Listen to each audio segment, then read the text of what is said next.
89.7. L'événement sur la FM.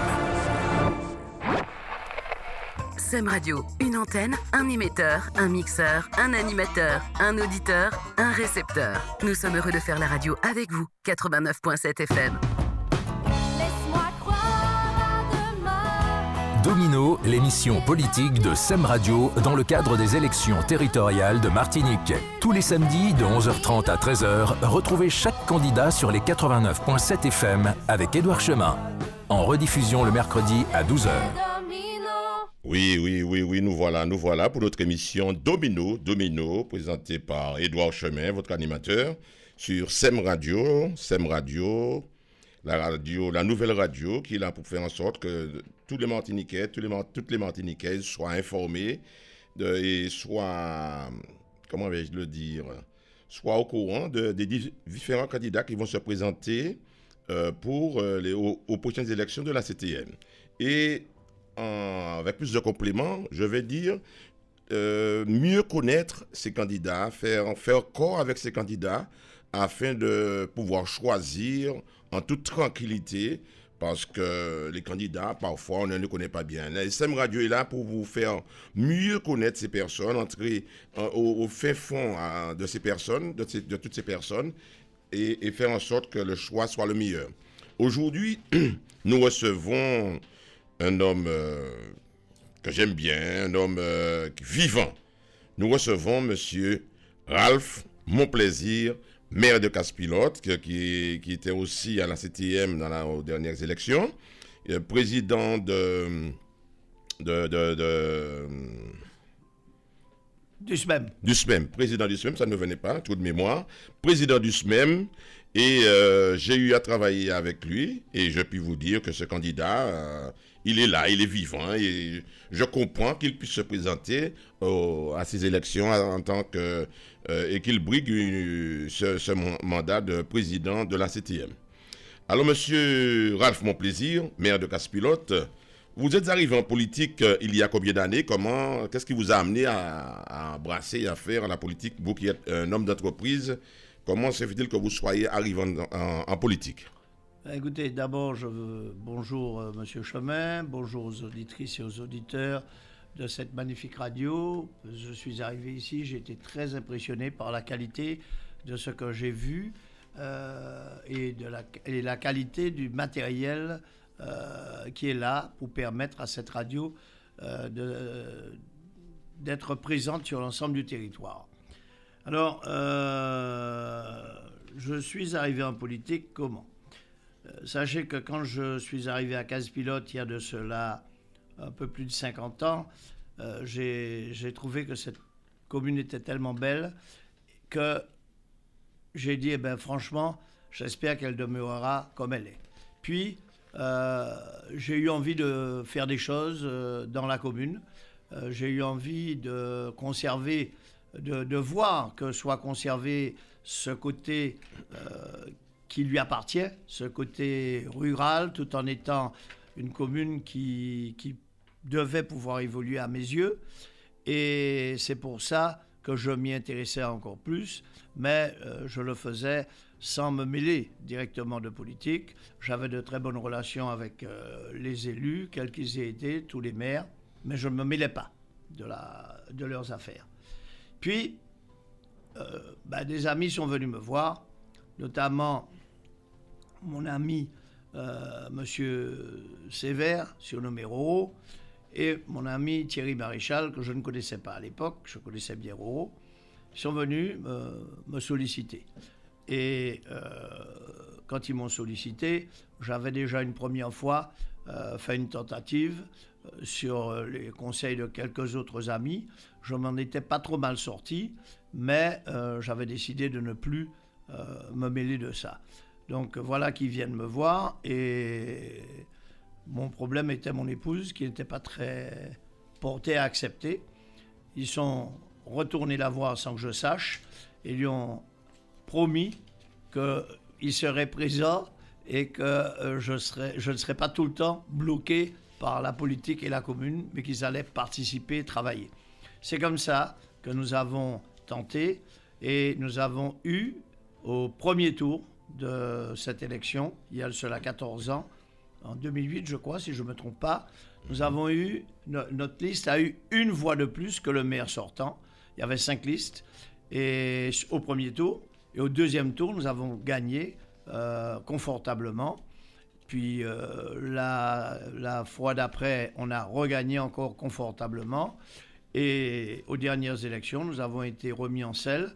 Alors là, cette fois-ci, nous avons fait en sorte, compte tenu du fait que ça faisait déjà 12 ans qu'on était là, nous sommes restés 3. La première adjointe, Mme Gély, le deuxième adjoint, M. Maréchal et moi. Puis nous avons fait en sorte de mettre du sang neuf à nos côtés et des gens bien plus jeunes que nous, ce qui a permis à la commune, avec cette nouvelle collectivité élue, bien élue d'ailleurs, d'avoir des jeunes modernes au fait des produits locaux à disposition. Et c'est pour ça que nous travaillons ensemble et je suis heureux d'être là. Alors oui, j'ai été pendant 6 ans président de l'agence des 50 pas. J'ai été très surpris quand j'ai été nommé, parce que je n'avais rien demandé. Mais à l'époque, c'était Sarkozy qui était président de la République. Et c'est mon ami, M. Raymond Collier, que je ne connaissais pas vraiment à l'époque, qui a proposé que le maire de Casse-Pilote, que j'étais, qui venait d'arriver, soit le président de l'agence, que lui-même avait laissé en tant que président. Donc j'ai été président. J'avais atteint, sans le savoir, puisque j'avais 60 ans, 62 ans, théoriquement, je ne pouvais plus rester. Et à ma grande surprise, sans que je le sache, j'ai fait mes 6 ans. Et c'est après les 6 ans que j'ai appris qu'à 62 ans, d'après les textes, j'aurais pas dû continuer à être président de l'agence, mais à la demande aussi bien des services de l'État que de mes collègues. Et j'avais, je me souviens, assis avec moi le maire de Saint-Pierre, Raphaël. J'avais assis avec moi notre grand artiste, comment il s'appelle, acteur du Verger, qui était là. Il y avait Monsieur Boutrin qui était là, Louis Boutrin. Enfin, voilà les gens qui étaient là. Et tous ces gens-là ont accepté, je pense, que je demeure à mon poste, parce que je pense qu'on travaillait bien ensemble. Nous avons fait 6 années de travail. Vraiment, on a bien travaillé. C'est sous ma responsabilité qu'a été lancé le fait qu'on a mis un guichet pour que tout le monde puisse s'adresser à un seul endroit au lieu d'avoir à aller voir 4 ou 5 endroits pour pouvoir faire l'acquisition du foncier. Et du coup, nous avons réglé pratiquement 80% des choses qui étaient en suspens pendant que j'étais là. Et vous le savez, M. Chemin, parce que nous avons réglé des choses à Grand-Rivière, où vous avez déjà vous-même donné tellement. Et puis, après ça, il y a eu le SMEM. Je me suis porté candidat. J'ai eu la chance que mes collègues me votent à ce poste. Parce que je vais vous avouer que moi, j'y allais, mais avec mon esprit, qui est un esprit... je ne suis pas sectaire politique. Alors, comme je me plais à dire, et si on parle de droite et de gauche, il y a beaucoup plus de personnes élues à gauche qu'à droite en Martinique. J'ai donc plus d'amis à gauche qu'à droite, puisque j'ai des amis des deux côtés. Mais j'ai été élu président du SMEM. J'ai eu la chance, pendant 6 ans, de travailler avec des gens formidables. Et nous avons ensemble œuvré pour la Martinique dans le domaine de l'énergie électrique, entre autres. Puis après, j'ai eu la chance d'être réélu il y a 1 an, toujours président, avec de nouveaux élus pour certains, ou d'autres qui étaient déjà là. Et je suis très heureux parce que je fais mon travail. Et M. Chemin, vous l'avez dit, vous avez été dans ma première mandature au SMEM, à mes côtés. Et nous avons travaillé notamment, on a bien défendu l'Aïol avec mon ami Louis Cadignan. Monsieur mon plaisir, je vous regarde là et je me dis, il est vivant vraiment cet homme. Mais vous savez, il y a quelque chose qui a retenu toute mon attention, je ne sais pas si vous vous rappelez, c'est ce projet qu'il y avait au large de Casse-Pilote et de Schellcher et de Bellefontaine. Il devait mettre ces turbines avec de l'acide chlorhydrique, de l'ammoniac, et ça devait produire de l'électricité. Et c'est un projet qui existait déjà, qui avait fait le Japon, qui avait fait la Réunion, etc. Ils avaient refusé. Et nous devions mettre en place ce projet. Et la première personne qui s'est élevée contre cela, c'est vous. Et ce n'est qu'après vos différentes manifestations, après manifester votre comment vais-je dire cela, votre opposition à ce projet, que ce projet a été rejeté, et je pense que la Martinique entière peut être fière de cela. Alors racontez-moi à peu près rapidement que je puisse, que la population en 2 mots, puisse ce qui savoir s'est ça. passé, c'est qu'à La Réunion, il y avait eu effectivement un projet présenté au Japon qui avait été refusé, et La Réunion, il y avait eu un projet qui avait été présenté, et il se trouve que des services de l'État avaient soutenu ce projet à l'époque. M. Fillon était, je crois, Premier ministre, et ce projet avait été soutenu. Et puis, il y a eu un changement de direction à la tête de la collectivité de La Réunion, et les nouveaux venus ont complètement refusé ce projet pour cause de danger. Et voilà-t-il pas que, à la Martinique, alors, le secrétaire général à l'époque de la préfecture, je crois que, bien que si je ne me trompe pas, a démissionné du service de l'État pour devenir président de la société qui soutenait ce projet.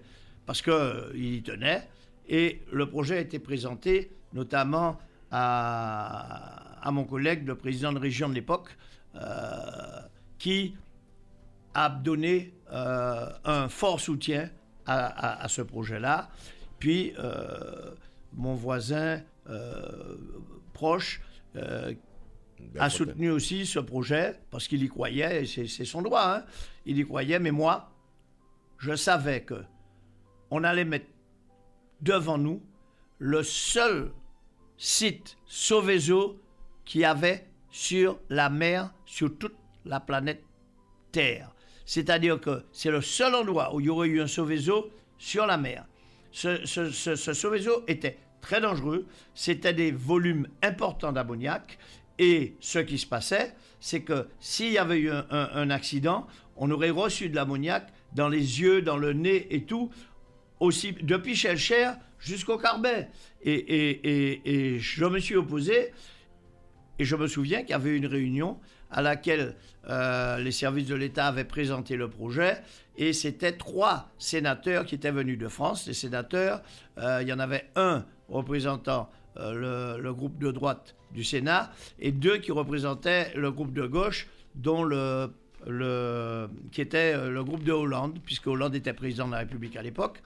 Et je me souviens également qu'il y avait parmi les sénateurs celui qui est devenu le premier ministre de l'Agriculture du président actuel. Et quand j'ai défendu la cause, je me suis mis debout, parce que les services de l'État faisaient leur travail et ils expliquaient le projet, l'intérêt. Je me suis mis debout, j'ai dit, écoutez, excusez-moi, jamais ce projet ne se fera devant 15 pilotes. Parce que je n'accepte pas qu'on me dise que le vent va emmener l'ammoniac au large. J'ai dit, c'est comme quand on a dit que Seveso, quand il y avait eu le truc en Russie, il y a les nuages de radioactivité s'étaient arrêtés comme s'il y avait un mur le long de la frontière française. J'ai dit, alors, c'est couillon, nous, quand ils pensent ça, les autres palais. J'ai dit, jamais je n'accepterai ça, et je vais plutôt m'enchaîner et avaler la clé du cadenas pour que personne ne puisse la trouver, mais je me mettrai enchaîné sur les portes du palais de justice. Mais on ne fera pas ça chez nous. Et quand on est sorti, les 3 sénateurs, les 3, en passant, m'ont dit surtout, faut pas lâcher. Celui qui est devenu le président, le ministre de l'Agriculture, m'a dit, tiens bon mon gars, tiens bon, lâche pas, surtout, te laisse pas faire. Il y a une dame sénatrice qui s'est arrêtée, qui m'a dit, monsieur mon plaisir, j'ai un Seveso pas loin de ma commune, nous ne pouvons rien faire dans la commune. On n'a plus le droit de rien faire parce qu'il y a Seveso à côté. Vous avez raison, ne vous laissez pas faire. Et finalement, eh bien, les promoteurs ont glissé.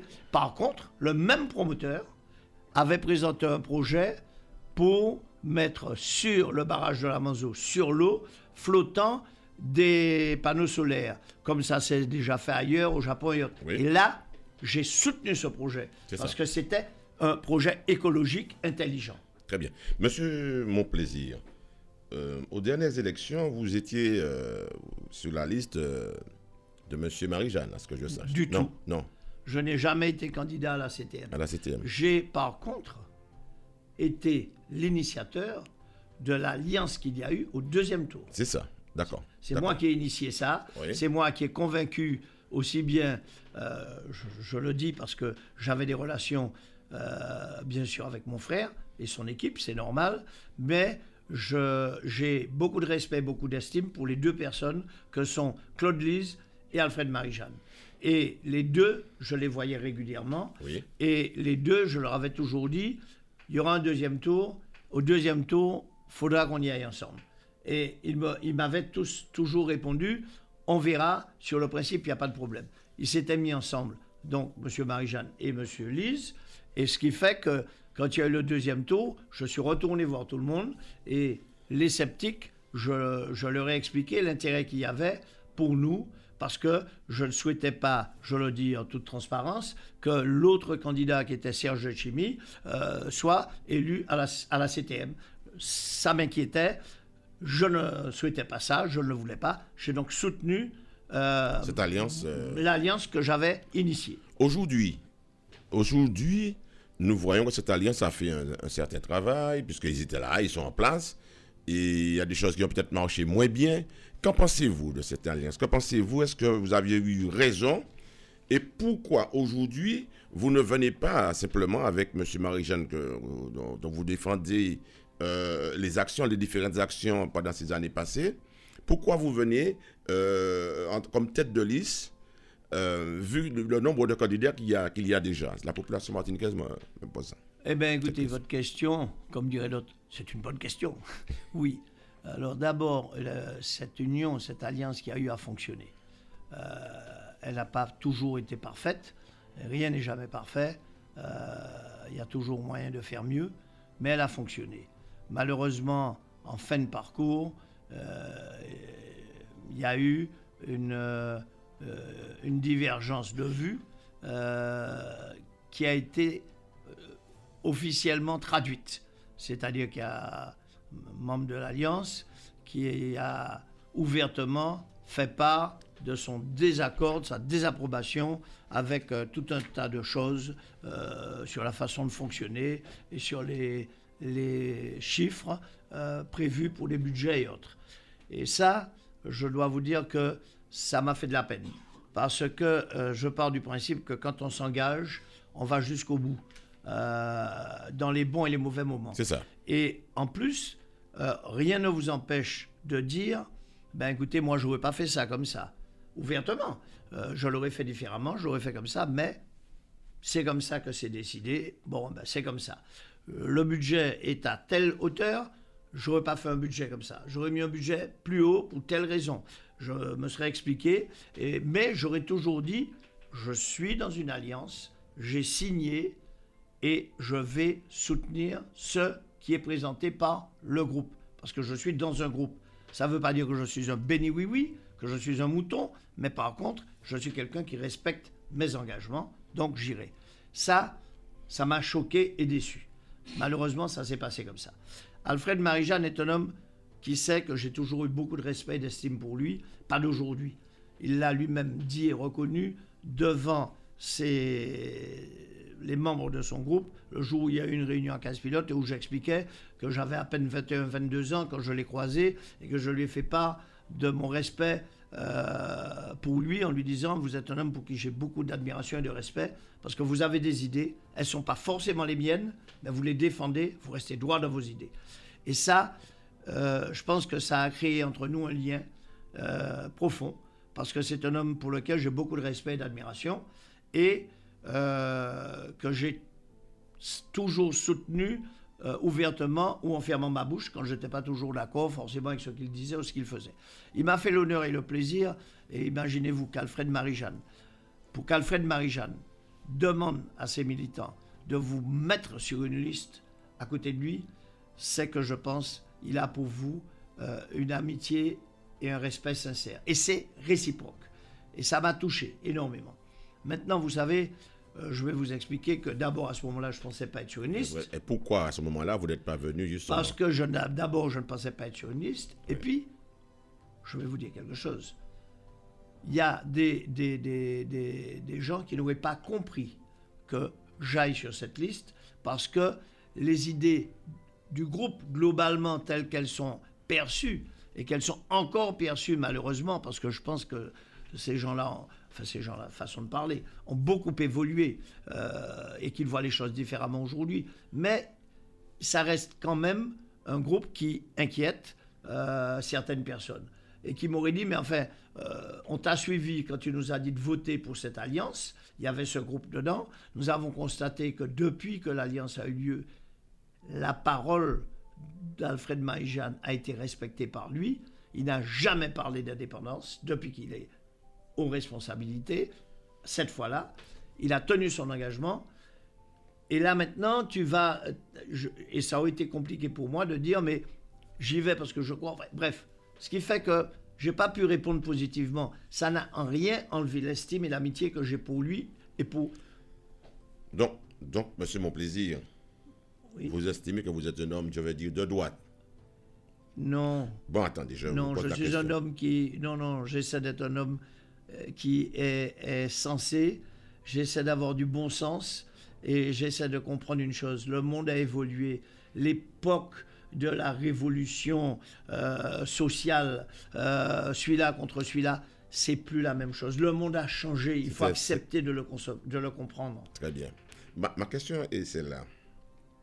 Pensez-vous, ça amène tout de suite à cette question, pensez-vous qu'il y ait, qu'on ait besoin aujourd'hui de dire je suis un homme de droite, je suis un homme de gauche? Est-ce qu'il y a une différence à cela? Est-ce qu'il ne suffit pas simplement d'avoir des hommes et des femmes qui ont des convictions et qui se battent pour la liberté, pour une économie soutenue, une économie... comment vais-je dire cela, pas avoir la rigueur, c'est-à-dire qu'on puisse faire le capitalisme, l'impérialisme, mais est-ce qu'il y a une différence aujourd'hui entre la droite et la gauche, ou bien simplement c'est exactement la même chose ou pas? Je vais vous dire quelque chose, Monsieur Chemin. Quand on dit la droite et la gauche, ça n'existe plus. C'est parce qu'en réalité, les choses ont changé. Mais l'homme reste toujours l'homme. Et l'homme se rend de plus en plus compte qu'il ne peut pas tout avoir tout seul, qu'il faut savoir partager. Donc c'est pour ça que vous avez des gens qui parlent comme ils parlent. Mais il faut bien comprendre une chose. Pour exister politiquement, on a besoin de dire je suis de tel côté ou de tel côté. C'est le droit de tout un chacun. C'est pas le mien. Moi, je vous ai dit tout à l'heure, si on prend ce qu'on appelle les gens de droite et les gens de gauche, il y a plus de gens de gauche que de gens de droite. Or, des deux côtés, j'ai des amis. Donc, j'ai plus d'amis à gauche qu'à droite. C'est ça. Et on me dit, vous êtes de droite. Non, je suis quelqu'un, j'aime les autres. Et mon projet à moi, là, candidat, c'est de m'occuper de la Martinique, de m'occuper des autres, de permettre aux gens de trouver du travail, de permettre aux femmes d'être protégées, de permettre aux petits entrepreneurs de trouver moyen de travailler sans avoir cette pression qu'ils peuvent avoir et par les régimes qui sont en place et qui sont des régimes normaux, parce qu'il faut bien payer de la sécurité sociale et tout. Mais quand vous démarrez une petite entreprise, vous êtes un jeune entrepreneur, vous avez 3 employés, vous avez un capital que vous avez mis là, vous mettez votre capital en place, vous n'avez pas commencé, quand vous recevez le premier papier, URSSAF, ceci, cela, payez tout de suite. Vous ne payez pas, on vous rentre dedans. Donc qu'est-ce que vous faites? L'argent, le capital avec lequel vous devez travailler, eh bien il part. Et vous vous retrouvez avec une entreprise que vous avez monté, des projets, et sans argent pour pouvoir travailler. Alors ça, c'est le rôle de la CTM, de pallier à ça. Les jeunes entrepreneurs, la CTM doit mettre l'argent pour payer pour eux les charges sociales qui doivent être payées. Je ne dirais pas qu'il faut le faire pour des entreprises de taille importante, mais des entreprises où vous avez un plombier qui décide de se mettre à son compte et qui prend 3 jeunes à qui il veut donner du travail. Quand on lui colle les charges sociales... permettre de démarrer, mais bien sûr, vous leur donnez 3-4 ans. J'ai des locaux que je loue, monsieur. Quand j'ai loué, j'étais à 15 pilotes, c'était à Perpète. Je me souviens. L'entreprise est venue. D'abord, elle m'a demandé un prix. Alors, j'ai dit OK. On s'est mis d'accord sur un prix. J'ai fait 6 mois sans loyer pour que l'entreprise puisse commencer à Respirer. Prendre de la force. Ouais. Ensuite, j'ai pris 6 mois, un tout petit loyer. Et puis, j'ai monté le loyer un peu pendant 1 an. Et puis, au bout de 2 ans, donc 6 mois plus 1 an, j'ai mis un loyer qui me paraissait un peu normal. Mais l'entreprise, à ce moment-là, elle existait. Si je lui avais foutu un coup de fusil, au moment où elle commençait à pondre des œufs, elle n'aurait jamais pu couver, il n'y aurait pas eu de poussin. Donc c'est ça qui se passe, on tue les entreprises. C'est le rôle de la CTM d'accompagner. C'est le rôle de la CTM de s'assurer que les bailleurs sociaux, quand ils veulent un terrain et que le propriétaire du terrain veut le vendre, Monsieur Chemin, est-ce que si vous avez un morceau de terre, qu'on vous dit que ça vaut 40 € du mètre carré, et que le bailleur social vous dit, bon, il faudra que je l'aménage et tout, je vous en donne 10 €. Et puis qu'il y a quelqu'un d'autre qui vous dit, ma cabane 45 €. Qu'est-ce que vous faites? Pourquoi vous n'avez pas 45 € là? Et celui, le bailleur social, vous dit, moi, je ne peux pas faire l'affaire. La CTM doit s'assurer que l'EPF, l'établissement public foncier, pas le local, l'établissement public foncier national, achète le terrain de vos mains au prix normal et que LCTM met l'argent pour aménager le terrain pour le bailleur social. À ce moment-là, le bailleur social, il va construire. Y a-t-il eu pendant cette mandature qui vient de passer une défense allant dans votre sens pour pouvoir faire en sorte que petit à petit on arrive à cela? Est-ce qu'il y a eu des voix qui se sont élevées pour pouvoir mettre en force ces jeunes entrepreneurs, pour pouvoir leur donner la force qu'il fallait pour pouvoir arriver dans ce que vous dites aujourd'hui? Je vais vous dire, monsieur Chemin, il y a des voix, il y en a sûrement eu, oui. Mais vous savez, pour faire en bas, il faut qu'on y en bas. Hein. Si vous ne parlez pas ça, je vais penser là, vous ne pouvez pas y aller. Hein. C'est ça. Bon, je suis maire de ma commune, à 15 pilotes. J'ai trouvé un terrain qui était en train d'être vendu 700 000 €. Et puis la commune faisait 700 000 € de travaux dessus. Quand je suis arrivé, j'ai dit, mais c'est pas possible. Je me suis opposé. Je me suis retrouvé au tribunal. Quand je me suis retrouvé au tribunal, parce que celui qui devait acheter le terrain m'a amené au tribunal, j'ai dit, on ne peut pas vendre 5 hectares de terrain pour rien. Parce que quand vous recevez 700 € dans la main gauche, vous dépensez 700 € dans la main droite. Alors, 700 000 € qu'a passé d'où venons, et puis vous gagnez un terrain. J'ai dit, c'est pas normal, c'est pas logique. Donc, mes collègues m'ont suivi. On a refusé. Tribunal. Tribunal, qu'est-ce qui s'est passé? On a commencé. Au bout de 2 ans de tribunal, j'ai dit, il faut faire les routes sur le terrain. On m'a dit, mais tu es fou. J'ai dit non, parce que si ce terrain n'est pas aménagé, on ne pourra jamais vendre pour des gens qui veulent... valeur. Mais attends, au cas où acheter un morceau... D'ailleurs, on n'a pas le droit. Il fallait l'aménager pour que vous puissiez acheter, pour y mettre votre entreprise. Donc j'ai dit, on y va. Ah, mais c'était dangereux, hein, parce que si le procès, on l'avait perdu, la personne avait le terrain, avec tous les travaux que la commune avait fait faire. C'est-à-dire que c'était ma tête à moi qui était sur le bio. C'était le maire, Ralph Monplaisir, et je resterais dans l'histoire de 15 pilotes pour avoir fait faire des travaux et perdu un terrain et les travaux. Alors on m'a dit, j'ai dit, j'y vais. Parce que si j'attends la fin du procès pour faire les travaux, je ne sais pas dans combien de temps le procès sera fini et j'aurai 4 ou 50 travaux à faire. Eh bien, qu'est-ce qui s'est passé? On a fait des travaux. À un moment donné, je me suis arrêté parce que j'avais plus vraiment de moyens pour continuer. On avait fait 80%, 90% du travail. Travaux. Et on est resté arrêté pendant environ 4 ans. Parce que le procès durait. 12 ans, monsieur. On a mis 12 ans à gagner notre procès. J'avais fait faire déjà 4,5 millions de travaux sur le terrain, monsieur. Je ne sais pas si vous vous rendez compte, monsieur Chemin. 4,5 millions. Oui, mais là, on a fait ça, il faut qu'on y ça m'a passé, hein? Ouais, bon. Ouais. Eh bien, qu'est-ce qui s'est passé? Moi, pareil, qui ça, parce que je m'en respecté, il y a des dames sur votre appareil. C'est un beau français. Bon, eh bien, je vais un bagaille. Après, on a vendu un morceau du terrain 4 600 000 euros. Et on a derrière à vendre encore 5 ou 6 millions de terrains. C'est-à-dire que terrain, nous avons qu'à vendre 700 000 euros, nous avons qu'à dépenser 700 000 euros pour faire travail, Babouk là, qui était acheté. Comme non, qu'à mettre en poche li, presque 6 millions d'euros. Donc c'est comme si on avait vendu ce même terrain, on a aménagé 6 millions d'euros. Mais il fallait se battre. Il fallait se battre. J'ai fait la même chose, je me suis battu pour récupérer un bâtiment au vétiver qui appartenait à la commune. Ça faisait 10-11 ans que j'entendais que ça n'appartenait plus à la commune, que c'était à un comité d'action, un central. EDF social. EDF social. Voilà. Bon, mais j'expliquais non. J'ai vu que c'était à nous. On s'est retrouvé en procès avec l'occupant.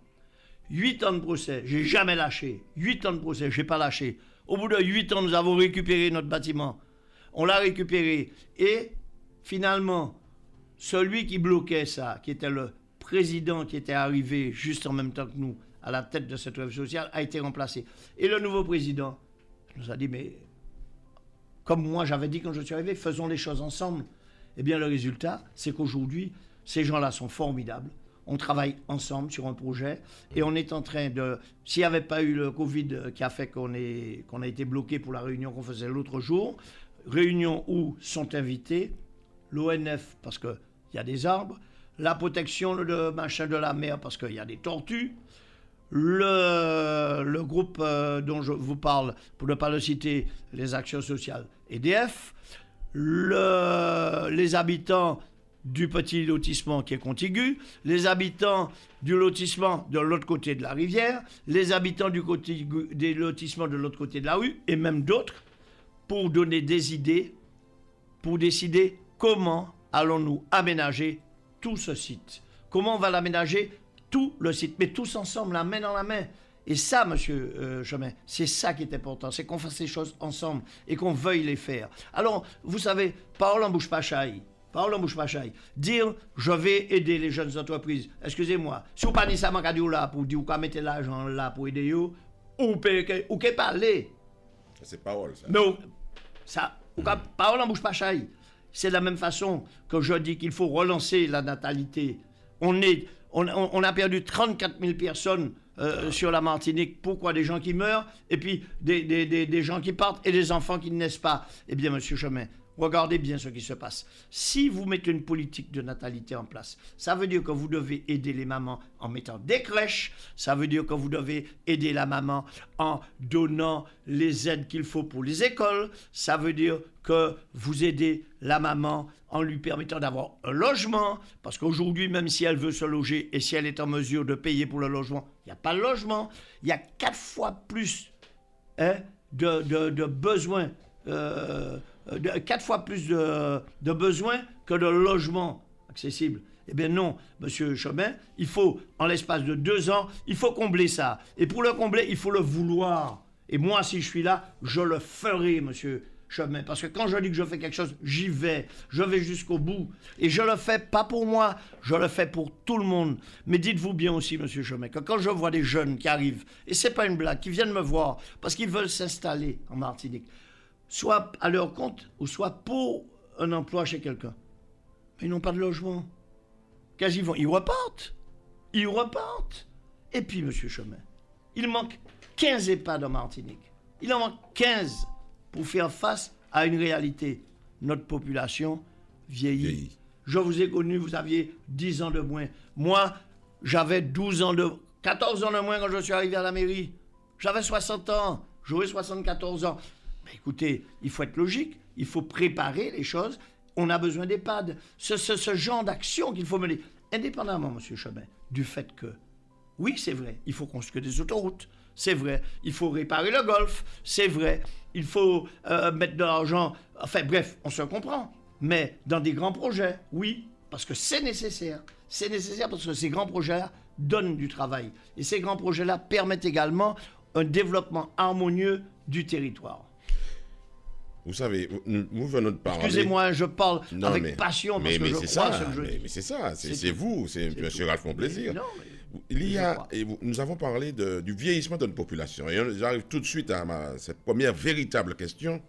Vous savez, les jeunes, notre force vive, qui représente l'avenir de notre pays, l'avenir de la Martinique.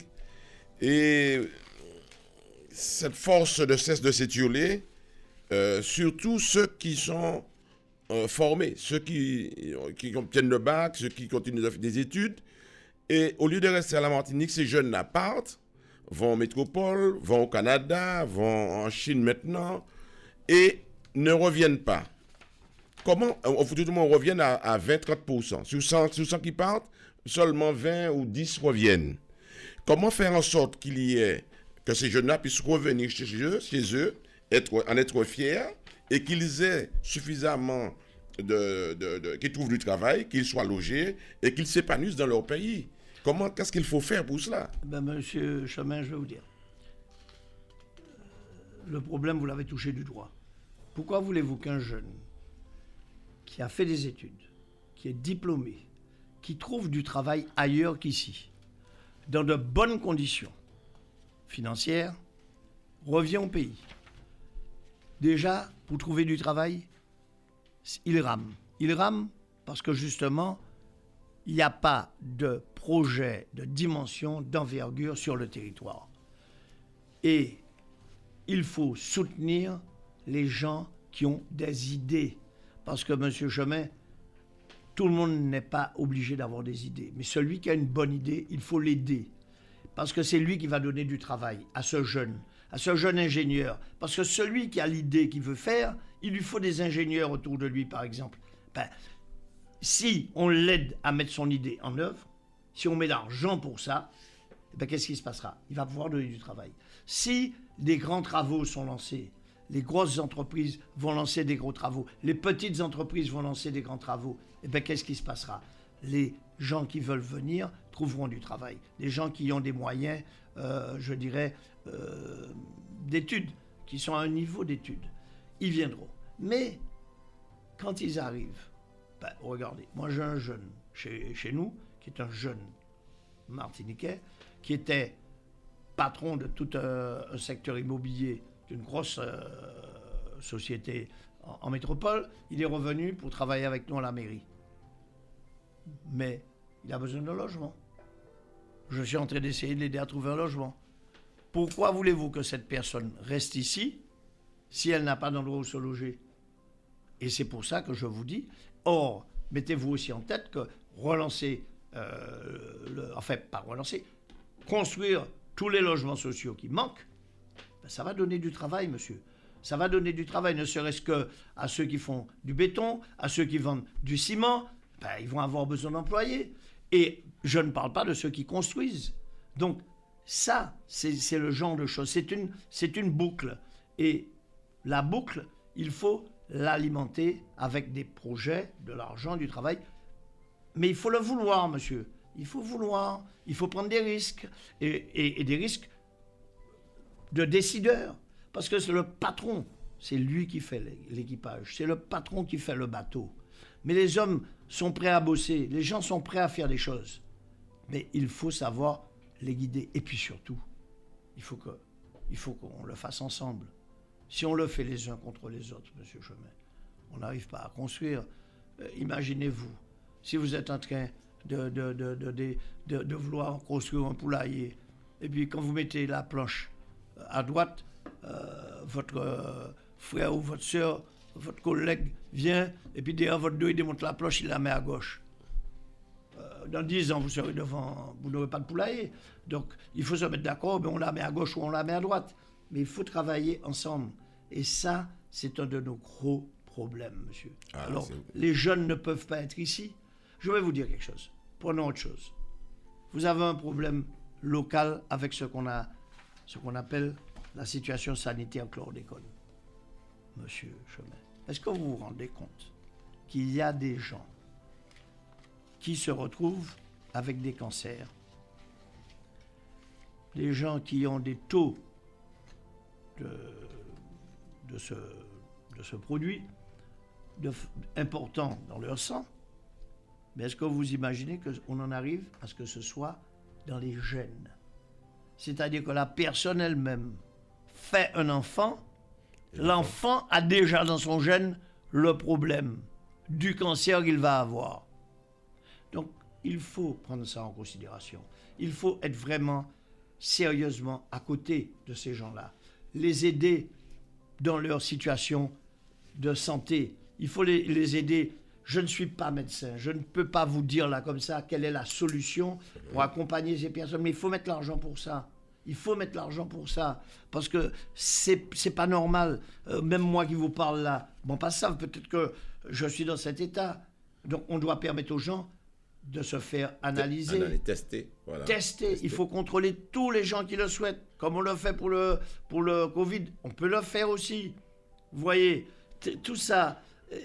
Bon, moi je prends comme principe, M. Chemet, que la base, c'est la population.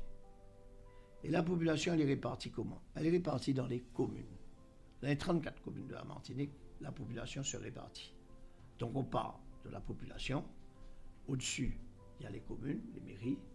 Puis au-dessus, il y a ce qu'on appelle les EPCI, qui sont CACEM, Cap-Nord, Espace Sud. Puis au-dessus, il y a la collectivité.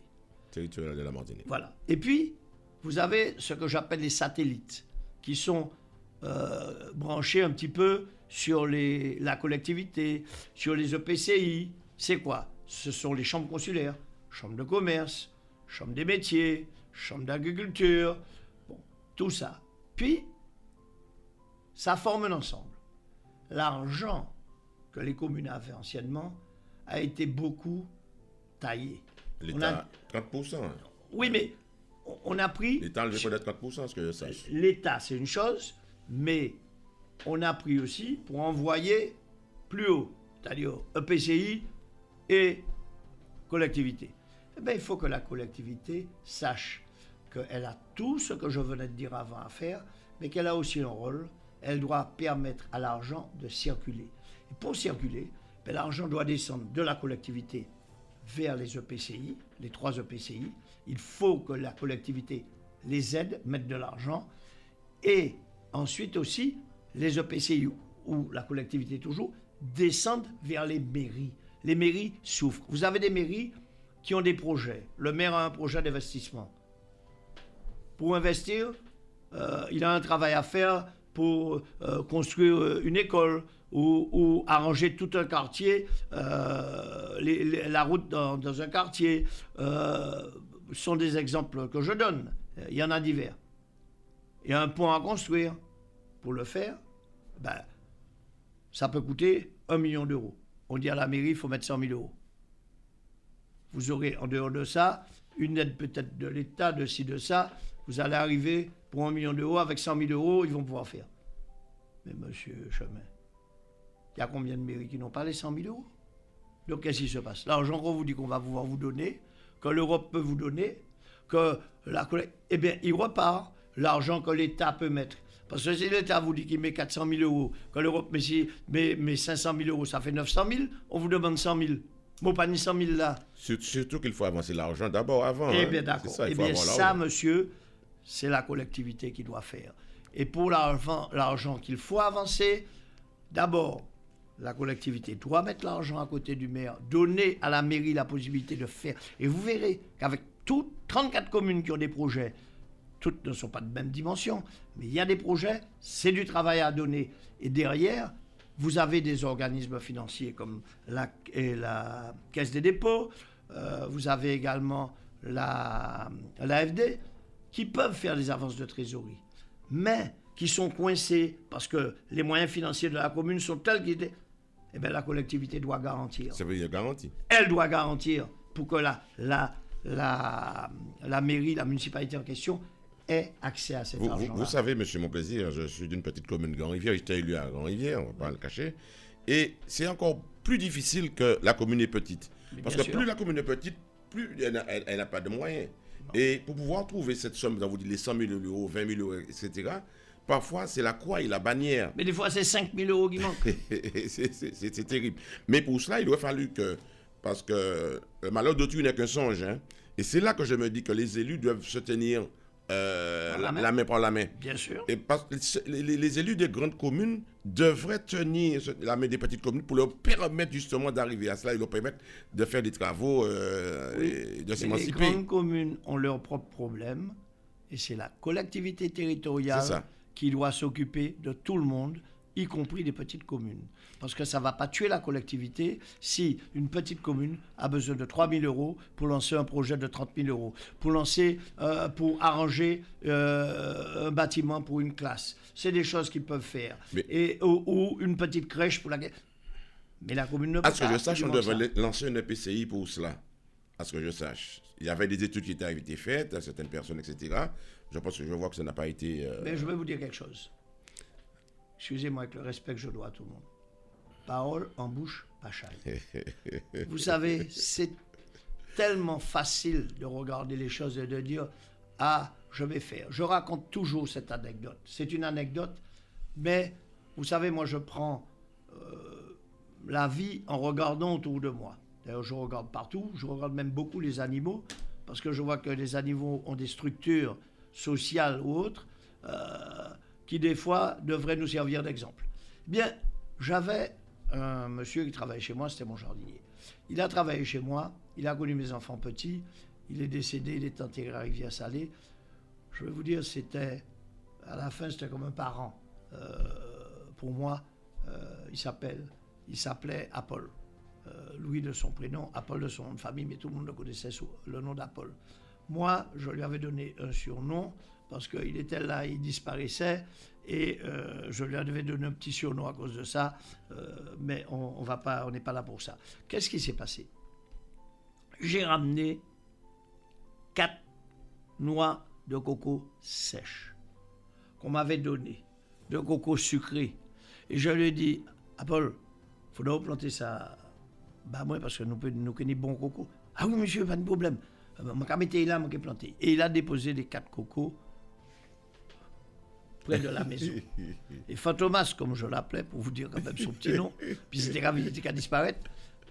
Fantomas, tous les matins, passait devant, par là.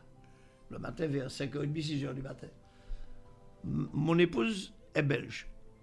Mes beaux-parents sont venus en vacances, ils sont venus 2 ou 3 fois, je crois. Mon beau-père était dans la chambre, juste au-dessus des cocos.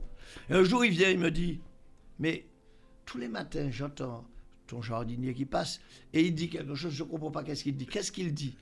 Je ne sais pas qu'est-ce qu'il dit. Je lui dis, mais qu'est-ce qu'il dit? Il dit quelque chose comme, faudra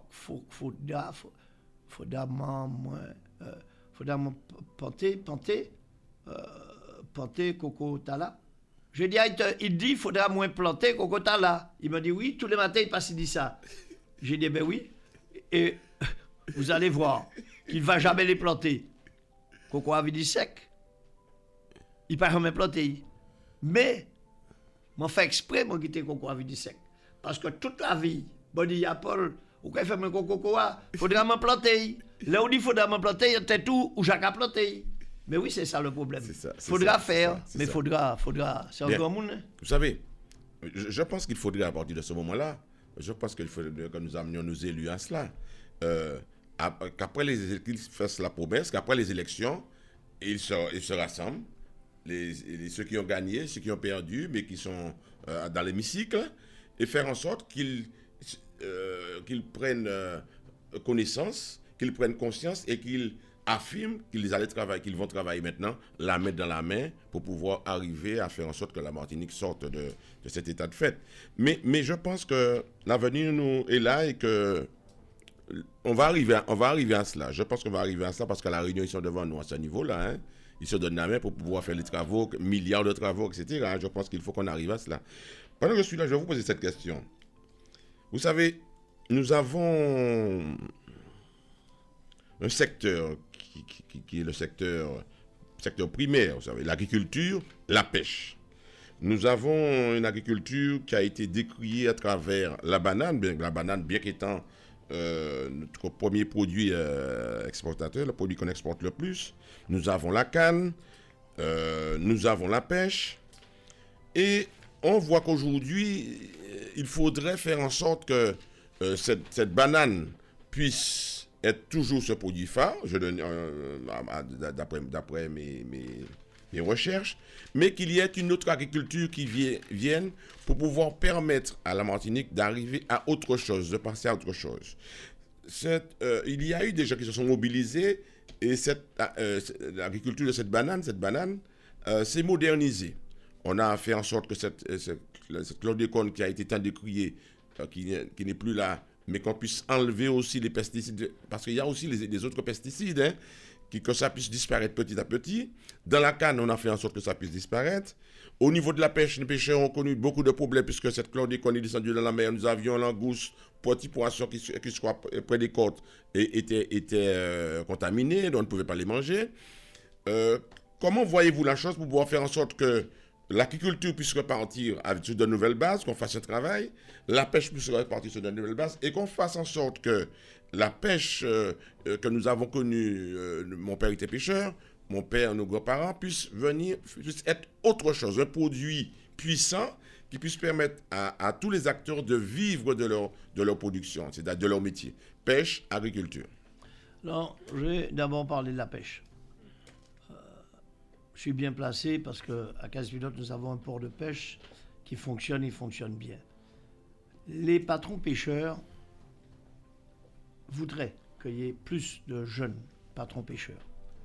Le problème qui se pose, c'est que les jeunes ne peuvent pas vraiment se lancer parce qu'ils n'ont pas les moyens de payer l'équipage qu'il faut qu'ils mettent. Parce qu'il faut comprendre que quand un jeune doit se lancer, il doit payer le bateau, même si on lui donne une subvention, il a des charges, et là encore, avant de commencer, il est noyé. Il est noyé sous les charges. Donc, il y a de moins en moins de jeunes qui se lancent dans ce métier, parce que c'est la même chose. Avant de pouvoir, avant de marcher sur ses deux pieds, on marche à quatre pattes. Donc, il faut comprendre qu'il faut apprendre à marcher. Et pour apprendre à marcher, il faut avoir les ressources pour ça. Or, les jeunes patrons pêcheurs ont des charges salariales pendant toute... Enfin, il faudrait pendant toute une période que ces charges salariales soient prises en charge par la collectivité. Ne serait-ce qu'à partie. Oui, en partie haute, c'est des études à mener. Voilà. Mais il faut avoir la volonté de le faire avec les pêcheurs. Et sinon, vous n'aurez pas ces jeunes marins-pêcheurs pour se lancer. Et aujourd'hui, les patrons, moi, je me souviens, on pêchait à Miquelon en canot. Aujourd'hui, ils ont des bateaux. Ils partent des fois 3, 4, 5 jours en mer. Ce qui ne se faisait pas anciennement. Ils rentrent avec du poisson, ils vont chercher beaucoup plus loin. Un mois même, ils partent pour un mois. Je n'ai pas voulu le dire, mais il y en a qui partent un mois. Je le sais à Casse-Pilote, je les connais. Mais ça, il faut qu'ils puissent s'installer, il faut qu'on les aide différemment. Il ne faut pas qu'on tue la poule avant qu'elle ait pondu. Et en plus, en ce moment, nous avons sur les côtes cette affaire de chlordécone d'un côté, et nous avons les algues qui arrivent. Eh bien, la collectivité devrait mettre en place vraiment des barrières. Il y a des gens qui ont des moyens un peu plus importants que d'autres qui se sont arrangés pour se protéger eux-mêmes avec des filets. Mais c'est la collectivité qui devrait mettre des filets au large des bourgs, au large des communes, pour empêcher à ces algues d'arriver jusqu'à terre et créer vous avez des problèmes d'asthme, vous avez du matériel qui saute, qui brûle parce qu'il y a les algues à côté. C'est la collectivité devrait avoir une vraie politique pour ça. Et vous savez, je vais vous dire quelque chose. Il y a tellement à faire que ce qu'il faut surtout, c'est que, je répète, c'est le patron qui fait le bateau. C'est commencer par faire petit à petit ce qu'on a fait parce que vous avez les côtes. Jamais, c'est pas mon style. Il faut mettre des gens à s'occuper de chacun des sujets. C'est ça. Il faut pas donner à une personne 4 ou 5 choses à faire en même temps. Vous avez une collectivité, il y a suffisamment d'élus de tous bords. Et c'est comme ça que les élus vont se donner la main et travailler ensemble. Si vous ne dites pas, c'est celui-là qui fait, c'est pas celui-là, non. On a un problème. Il faut qu'on trouve un moyen pour résoudre le problème des des algues, il faut qu'on trouve un moyen de lancer un projet pour des câbles et tout. On choisit 2-3 élus, ils n'ont que ça à faire. Pendant 6 mois, pendant 1 an, ils n'ont que ça à faire.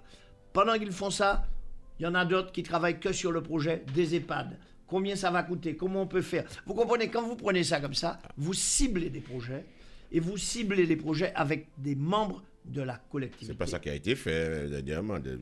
Je vous remercie de. Mais non, mais de ça, cette c'est évolution chacun des choses. mène sa politique ça. comme il Voilà. veut. C'est pour ça que moi, je suis intéressé à aller. Parce que je dis, ça, c'est le genre de choses que je voudrais. C'est le genre de choses qui doit se faire. Et à partir du moment où on le fait comme ça, alors il est évident que celui à qui on dit, tu vas t'occuper des câbles, on fait une estimation, grosso modo, de ce que ça va coûter pour mettre des câbles. On lui dit, voilà le budget. Tu te débrouilles, il faut que tu rentres dans le budget. Le budget, c'est ça. Ben, c'est possible de travailler à ce moment-là. Mais il ne travaille que sur ça. Si on lui donne à faire ça, en même temps qu'il s'occupe de ça, il s'occupe des EHPAD. En même temps qu'il s'occupe des EHPAD, il s'occupe des terrains de foot. En même temps qu'il s'occupe... Mais comment voulez-vous y arriver? Le temps passe très Je vite. vous en prie.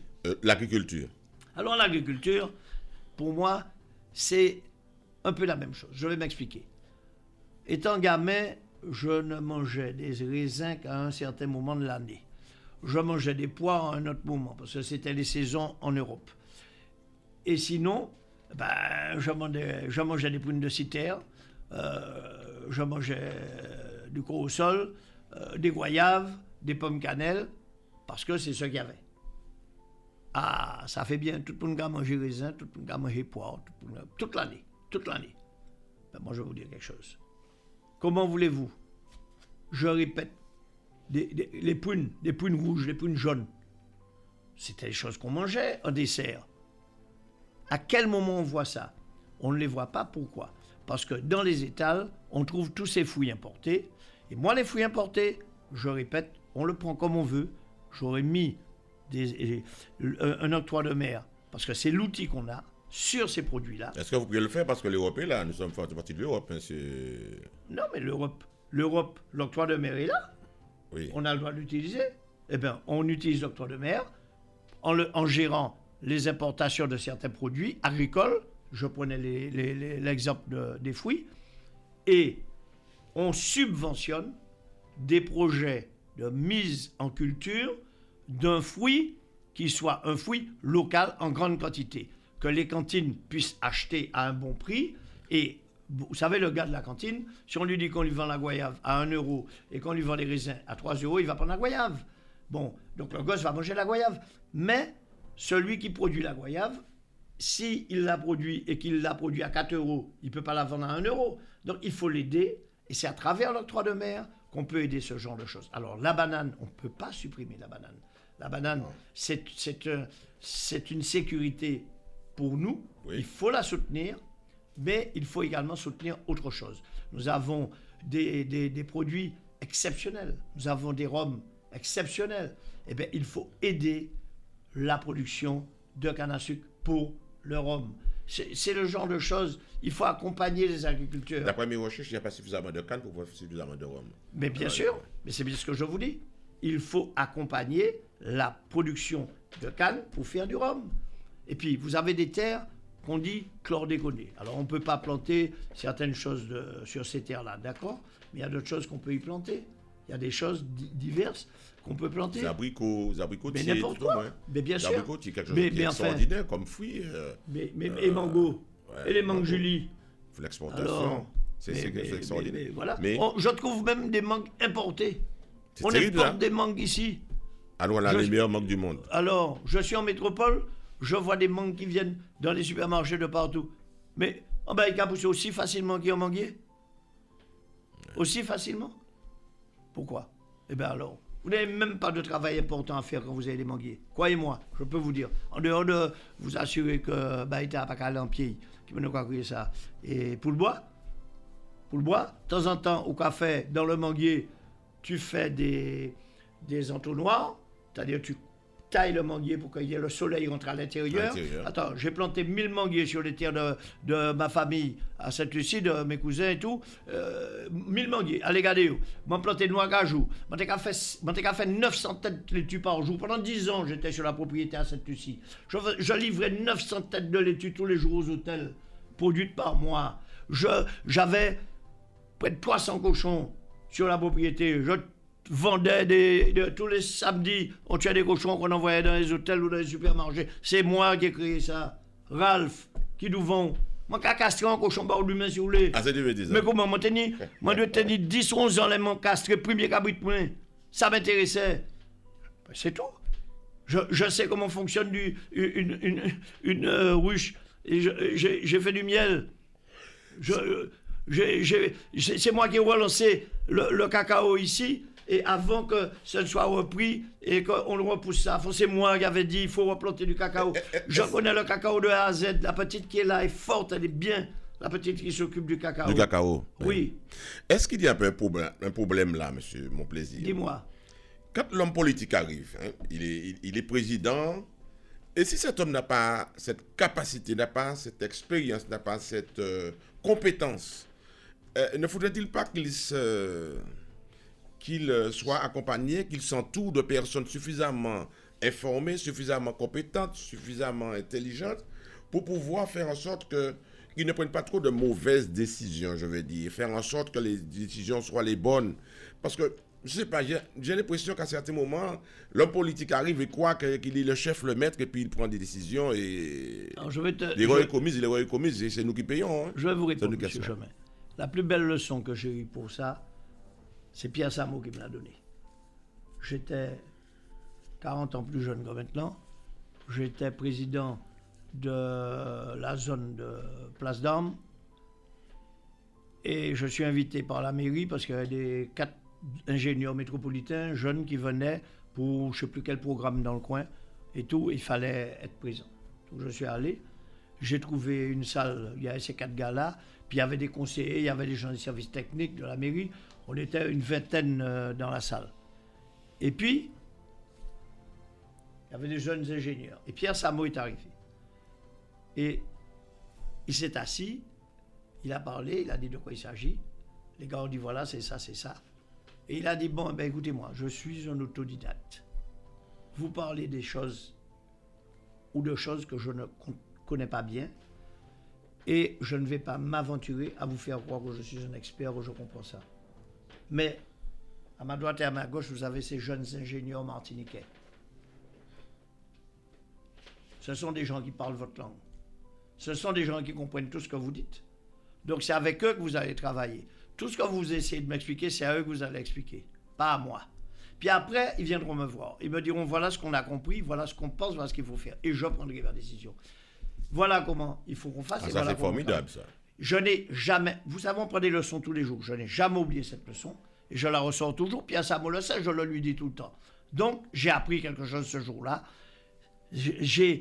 Ça m'a été, enfin, j'ai compris encore plus qu'on ne peut pas avoir de prétention d'être ou de faire ce qu'on ne sait pas faire. Quand je suis arrivé à la mairie, j'ai dit à mes collègues là, vous savez, souvent je vois des gens qui veulent être maires. Puis une fois qu'ils sont élus, le Saint-Esprit descend, parce que le Saint-Esprit a fait que les apôtres ont tous parlé entre eux, ou les gens parlaient une seule langue, ils se comprenaient. Et bien le Saint-Esprit descend, et ils deviennent experts en mécanique, experts en agriculture, experts en pêche, en gestion, ils sont experts en toute bagaille. Moi, pas expert. Ça, c'est une première chose.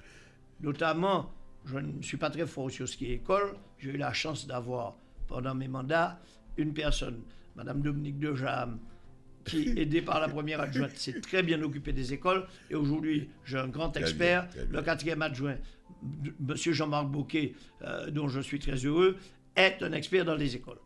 Mais je travaille avec mes collègues, chacun dans leur domaine. La sécurité, j'ai M. Maréchal, qui est mon 2e adjoint, était un ancien sous-officier de la police. Bon, c'est lui qui s'occupe de ça, c'est pas moi. Mais la vie a fait, M. Chemin, qu'à l'âge de 12 ans, je partais à Miquelon, à Sainte-Lucie. Parce que mon père payait un marin-pêcheur pour m'amener M. Veillé. Et je partais à Miquelon. Donc j'ai appris ce que c'est que pêcheur à Miquelon. Je suis capable de le comprendre. J'ai dirigé une entreprise qui vendait des moteurs à bord à presque tous les pêcheurs de la Martinique. Je les connaissais tous. Et on avait l'atelier. Je sais comment fonctionne un moteur à bord. Je sais quand il tombe en panne, comment on le répare. C'est moi qui ai créé la société Caraïbes Moteur. C'est moi qui l'ai créée. J'ai été pendant des années co-gérant. Je sais comment on fait une route. Donc c'est pas à moi qu'on raconte des bobards. J'ai construit dans l'immobilier, personnellement. J'ai construit. Mais je sais faire du béton, je sais faire du ciment, je sais poser des briques. C'est pas à moi qu'un gars va raconter des bobards sur des travaux de construction. Donc, je vous ai parlé de mon expérience en agriculture. Donc, j'ai eu la chance, monsieur, que la vie m'a permis de faire beaucoup de choses différentes parce que j'étais intéressé, c'est ma nature, par toutes ces choses-là. Et bien, ce qui s'est passé, c'est que quand je suis arrivé maire, j'ai dit, ben, le bon Dieu m'a préparé à cette fonction parce que le bon Dieu m'a mis là en me permettant d'avoir appris tellement de choses. Je ne suis expert en rien, mais je comprends tout ce qu'on me dit dans certains domaines. Les gens pas qu'à comprendre, m'a dit, je n'y connais rien, voyez un tel. Oui, donc effectivement, cette émission politique permet également aux auditeurs et internautes de pouvoir interagir dans le cadre de cette émission, soit sur le site internet de SEM Radio, www.semradiofm.com, ou toutefois par téléphone au 05 96 75 67 65. D'ailleurs, nous avons en direct une auditrice qui souhaite poser une question à Ralph Monplaisir en direct. Bonjour, bienvenue. Oui, bonjour. Bonjour. À l'équipe de SEM Radio. Bonjour, Ralph Monplaisir. Bonjour, madame. Oui, bonjour. Ralph Monplaisir, c'est vrai que c'est une question que je voulais vous poser de vive voix, en direct et peut-être en personne, mais étant donné que vous êtes présent sur la radio SEM Radio, donc je n'ai pas hésité à appeler. Ralph Monplaisir, pourquoi maintenant? Pourquoi n'avez-vous pas songé à cette candidature beaucoup plus tôt avec toutes les compétences que vous venez d'égrener? Pourquoi maintenant? Alors, madame, permettez-moi de vous dire, d'abord, merci de me poser la question.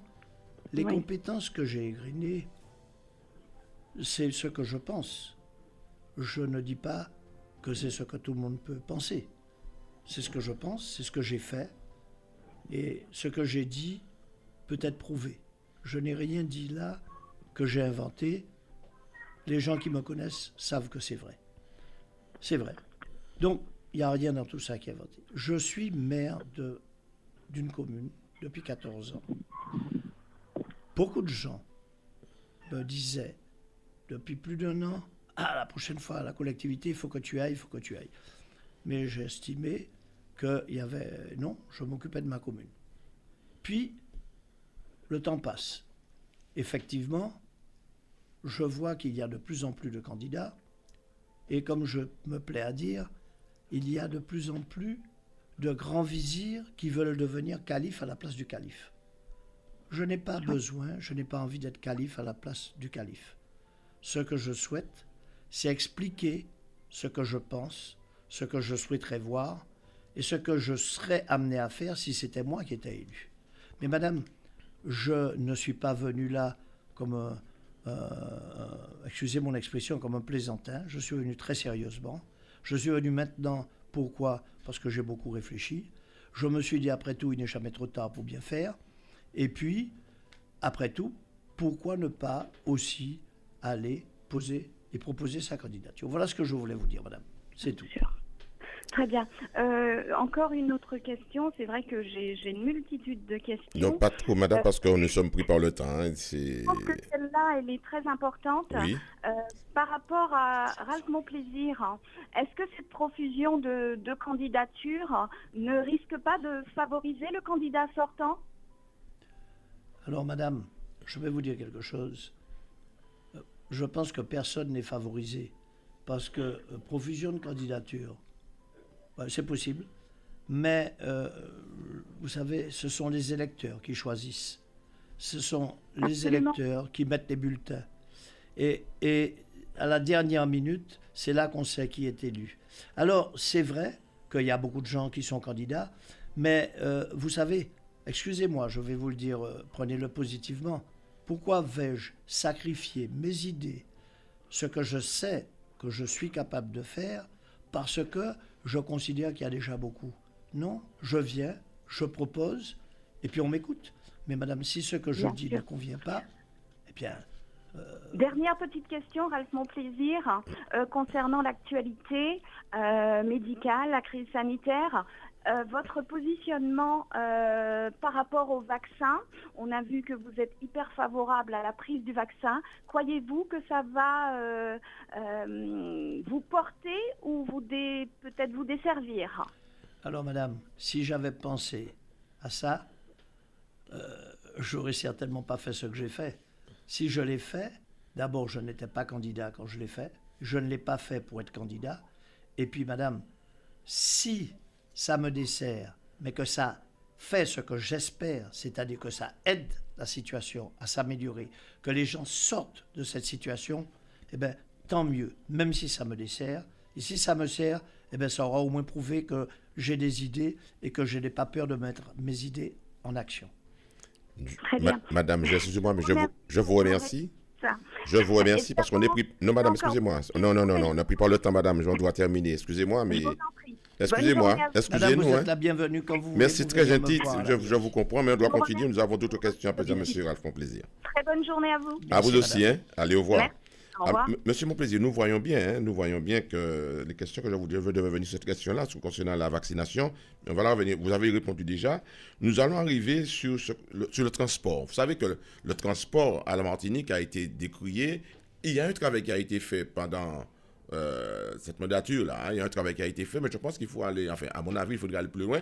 Qu'est-ce que pensez-vous? Parce que le transport, vous savez, c'est ça qui détermine la puissance économique qui permettra d'aller développer tel secteur, tel secteur. Le nord est moins développé, je veux dire, que le centre et le sud. En partant de Casse-Pilote, arrivé à Grand-Rivière, et de l'autre côté de l'Atlantique, partant je veux pas le Robert, je veux dire de Trinité pour arriver à Grand-Rivière.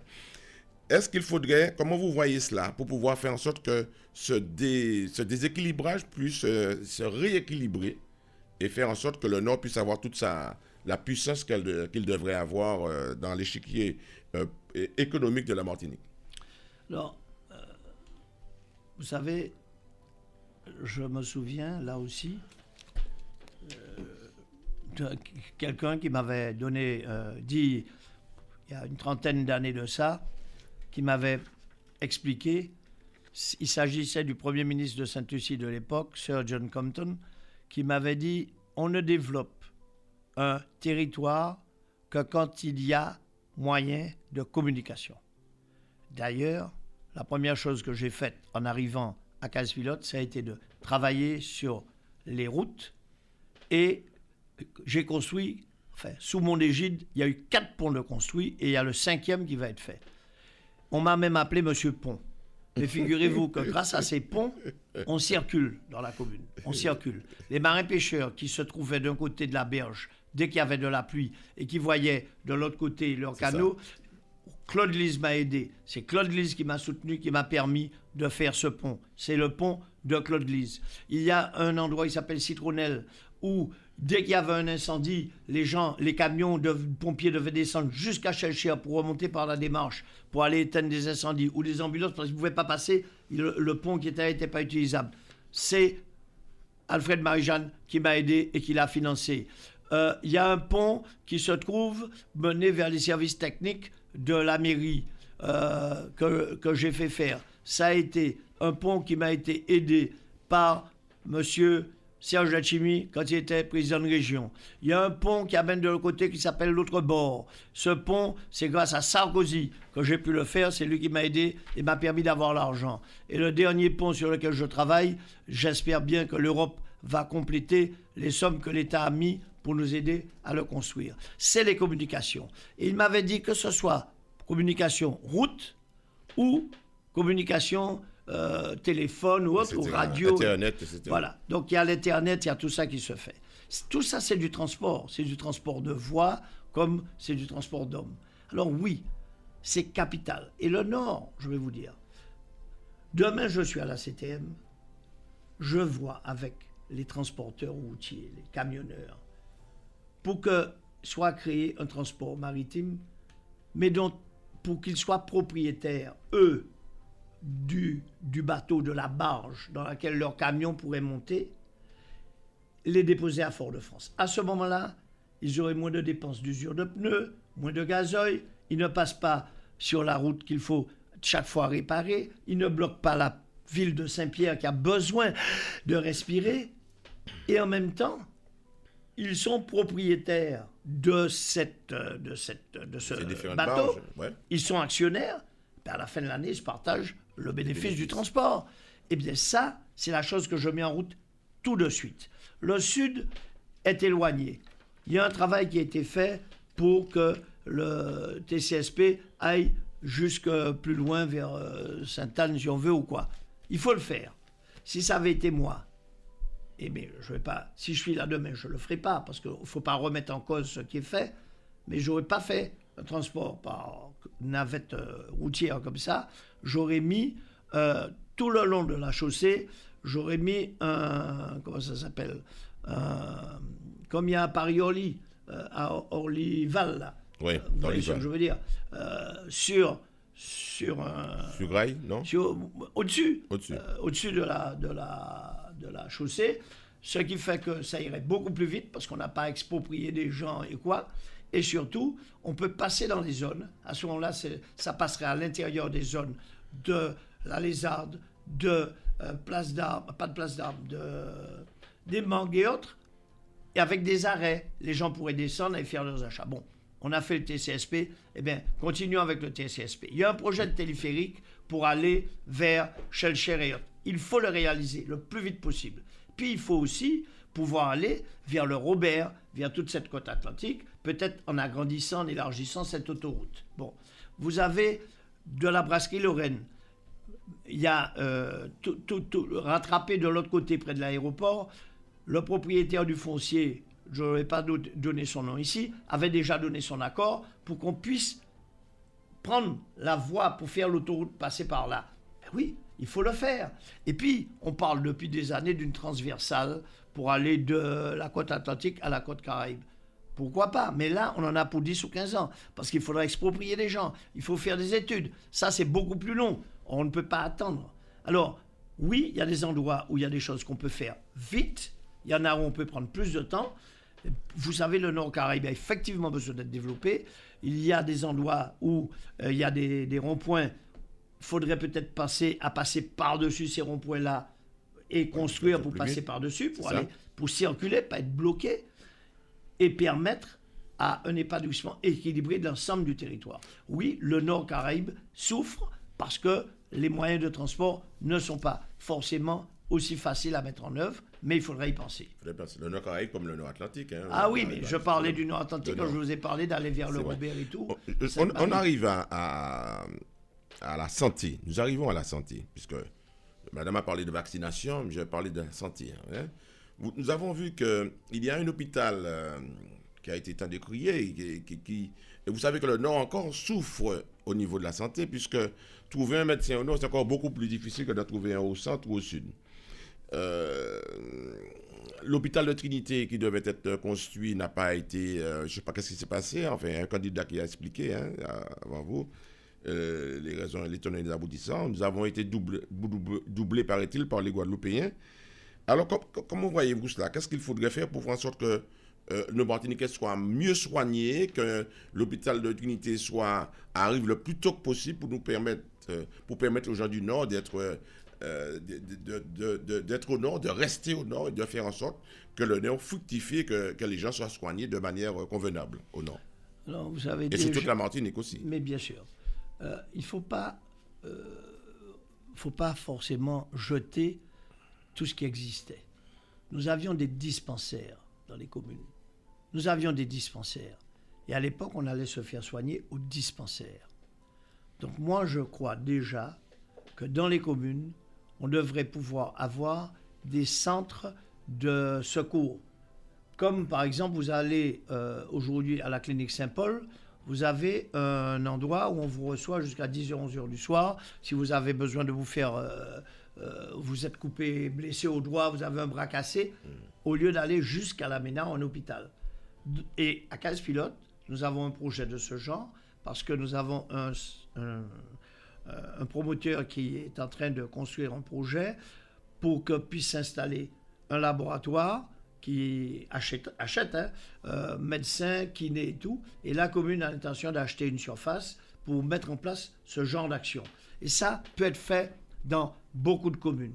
Ça, c'est déjà quelque chose qui ramène... Il faut une aide de la CTM, il faut une aide Mais, de l'Europe, monsieur, c'est le rôle de la CTM. C'est ce que je vous ai dit au départ. Comment voulez-vous que la commune assume ça? Comment elle peut construire ça? Même si elle le met à disposition de médecins, en disant, voilà, je l'ai construit, vous le faites fonctionner et trouvez des conventions pour que le médecin l'utilise.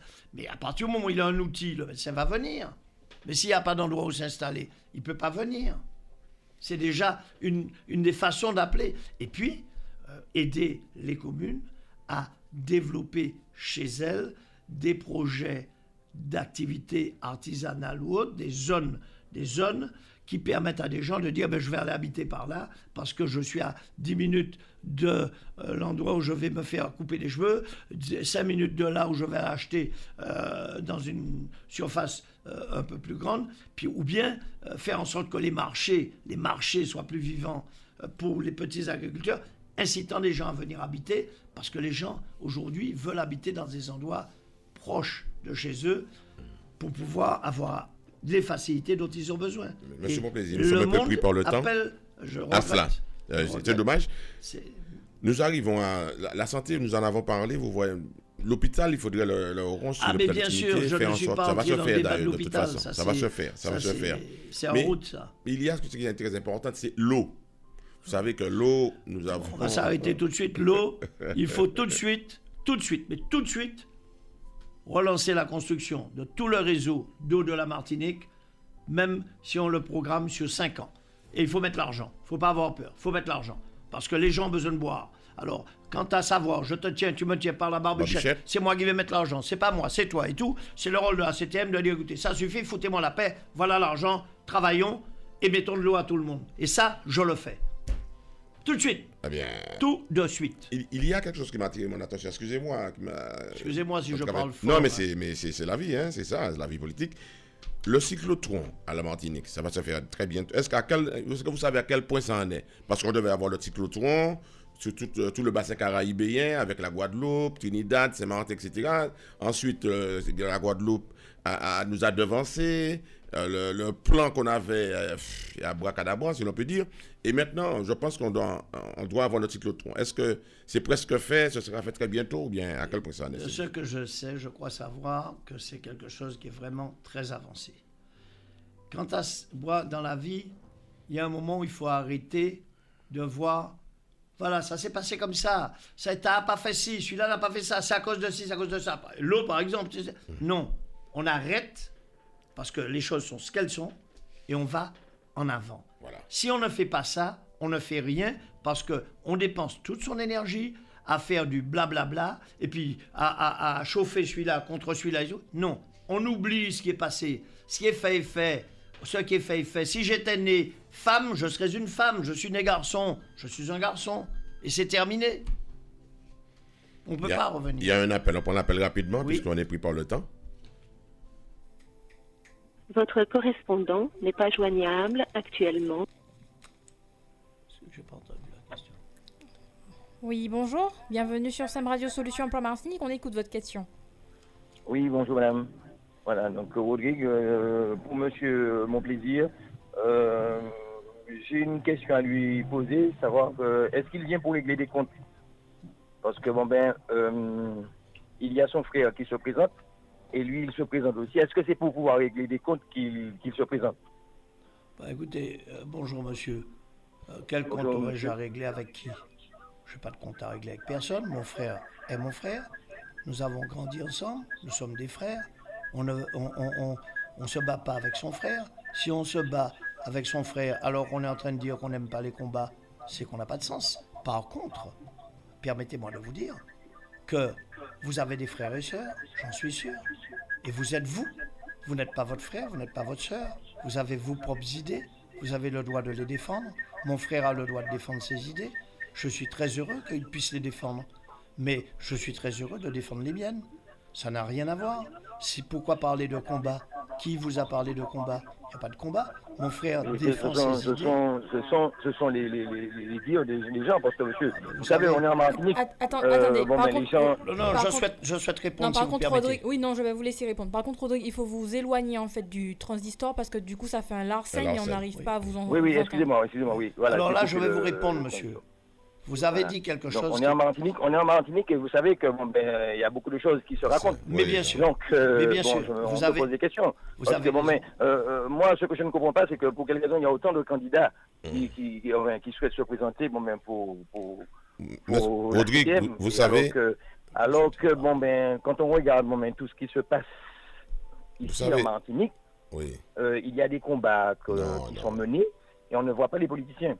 On ne vous voit pas, monsieur Bon Plaisir. On ne voit pas les bons plaisirs. On ne voit pas les Chimie, les Marie-Jeanne, les Milor, enfin, tous les politiciens. Moi, je ne suis pas là pour régler non plus des comptes avec vous. Je suis tout simplement un citoyen qui se pose des questions. Alors, c'est une bonne question parce que quand il y a des combats à mener, on ne voit pas les politiciens. Et des fois, on en a besoin. Puisqu'on leur a donné mandat pour nous représenter. Alors, est-ce que ce n'est pas un mandat que vous souhaitez prendre, enfin, c'est-à-dire que ce qu'on dit ici, vous savez, ce qu'on dit ici, c'est que les politiciens viennent pour l'argent, pour se remplir les poches, et puis ils s'en foutent après des citoyens. Donc, Rodrigue, rapidement, vous savez, la vie politique n'est pas une vie qui est facile, donc M. Mon Plaisir va vous répondre, mais je pense que ce qu'il faut, c'est l'histoire de Martinique. Sem Radio est là pour cela, faire en sorte que nous élevions le débat. Toujours, d'accord. Voilà, ok, merci. C'est pour ça, pour élever le débat. Voilà, alors... Monsieur le Plaisir vous répond. Oui. Alors, monsieur, permettez-moi de vous dire que on ne voit pas les politiques, dans ça. Je vais vous dire quelque chose. Moi, je considère que mon travail, si je suis à la CTM, c'est de faire en sorte que les choses aillent du mieux possible pour tout le monde. Ce n'est pas en allant dans la rue avec un drapeau ou un bâton que je considère que j'apporte quelque chose vraiment à mon pays. Ce que j'apporte, c'est mon travail. Dire que les politiciens viennent pour s'en mettre plein les fouilles, je ne peux pas porter de jugement, je ne me permettrai pas de porter de jugement sur personne. En ce qui me concerne, monsieur, ce n'est pas le cas. Ça, je préfère vous le dire tout de suite. Si j'avais voulu m'en mettre plein les fouilles, j'aurais pu l'avoir fait parce que ma fonction de maire m'a donné l'occasion d'avoir des gens qui sont venus me faire des propositions qui ne correspondaient pas à ma philosophie, à ma morale, et que j'ai aimablement reconduit et remercié. Du coup, ça a duré quelque temps, puis plus personne ne me parle de ce genre de choses, parce qu'on sait que je n'entre pas dans ça. Mais je ne suis pas le seul, et je ne crois pas que les élus soient là pour pouvoir s'en mettre plein les fouilles, parce que je peux vous dire que les élus, bien souvent, c'est très dur pour eux, parce que souvent j'en connais un que je ne vais pas citer, qui est un monsieur qui est âgé, qui a fait beaucoup de politique et qui m'a dit: mes enfants m'ont reproché de ne jamais avoir été là pour eux. Et c'est vrai, parce qu'on est très loin de sa famille. Moi, j'ai la chance, je me suis lancé dans ça. J'étais déjà âgé. Par contre, vous avez dit quelque chose. On dit. Vous savez, la dernière élection municipale que j'ai menée, on a mis sur les réseaux sociaux que mon collègue et moi, le troisième adjoint, M. Thierry Maréchal et moi, tous les soirs, à 10h du soir, nous montions dans un quartier qui s'appelle La Batterie, chez une dame de nos amis, dont le surnom est Rosita, mais elle était qualifiée là de la sorcière de Casse-Pilote, parce qu'on montait tous les soirs invoquer le diable pour être élu. Est-ce que vous croyez que c'était sérieux? Alors quand on vous dit que mon frère et moi, on se bat, moi je préfère vous dire, est-ce que vous croyez que c'est sérieux? C'est tout ce que je peux vous dire. Mais regardez, votre frère, il vient d'être élu maire de Saint-Joseph.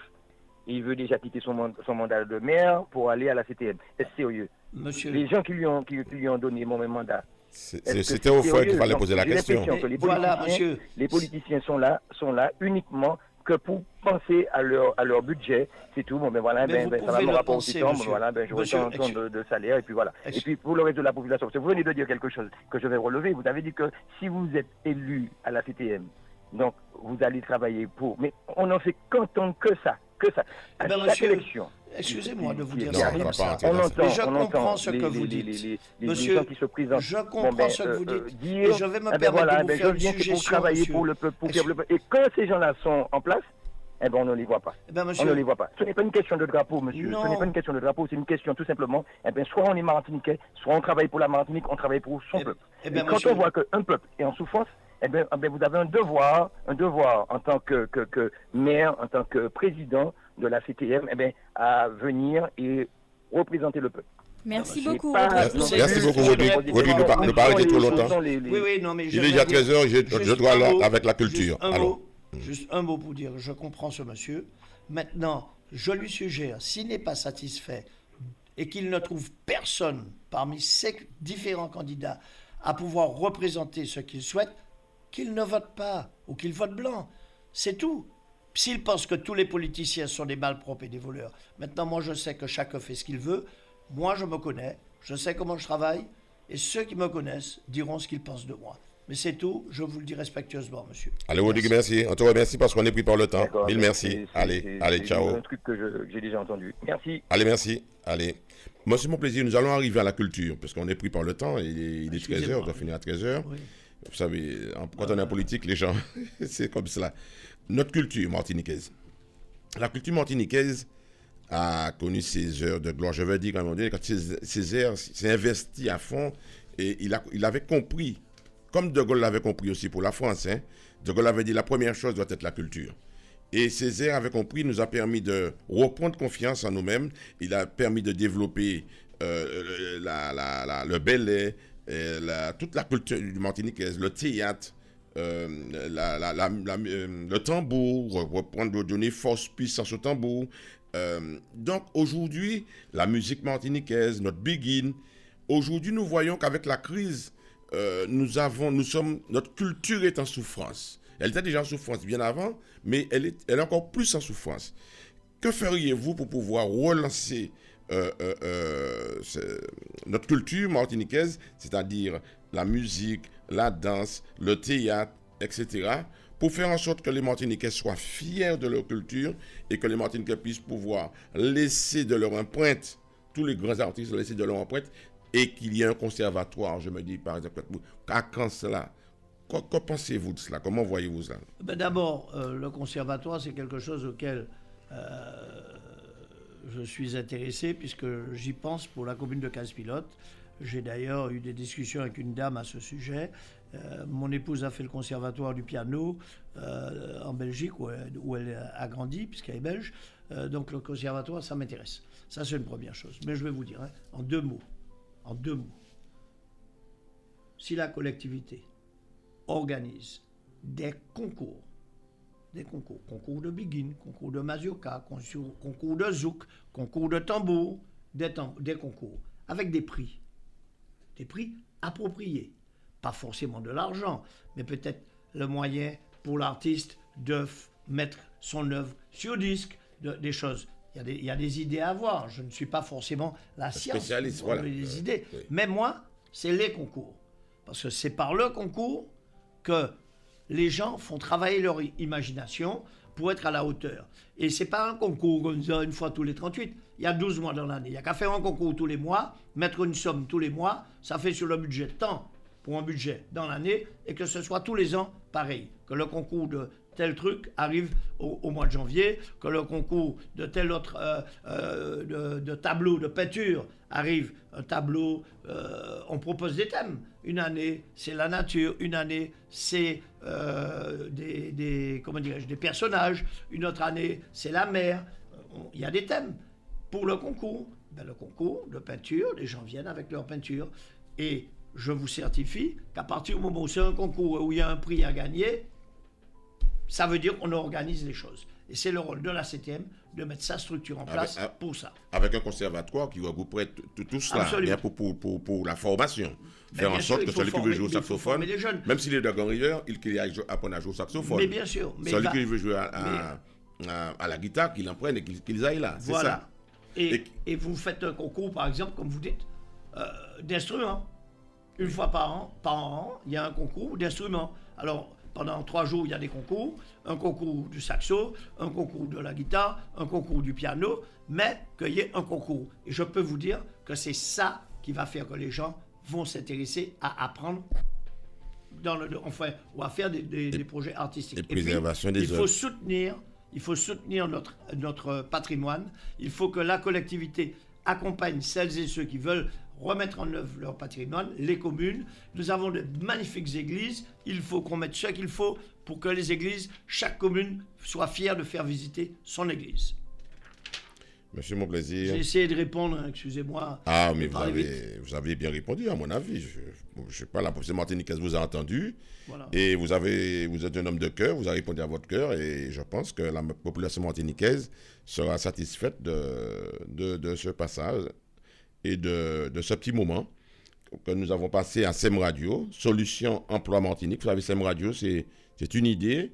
Et ce sont des gens qui se sont regroupés en association pour permettre à ce problème que des jeunes, soit qu'ils amènent leur pierre à l'édifice pour faire en sorte que les chômeurs ne soient plus aussi au nombre à la Martinique et qu'une petite solution soit amenée dans notre pays. SEM Radio a mis sa contribution en œuvre et je pense que nous arriverons petit à petit à faire en sorte que les Martiniquais sortent de cette léthargie, de cet état de fait qui est le pourcentage énorme de chômage en Martinique. Monsieur Chomet, merci de m'avoir invité, merci de m'avoir permis de m'exprimer, merci de m'avoir écouté. Je suis très heureux d'être ici. Je vous complimente pour ce que vous avez fait. Les jeunes peuvent prendre un modèle, ce que vous avez fait, ensemble en vous regroupant, parce que c'est l'union qui fait de la force. Et vous avez dit quelque chose qui est important. À jamais oublier, Gwendiri qui a rempli sac. Et si nous les sacs là plein, nous chaque pour mettre un petit grain dedans. Je vous remercie, monsieur Monplaisir. Merci, monsieur. Bon après-midi, bon appétit à tous. Merci. Et à toutes. Allez, au revoir. Au revoir. It breaks my heart 'cause I know you're the one.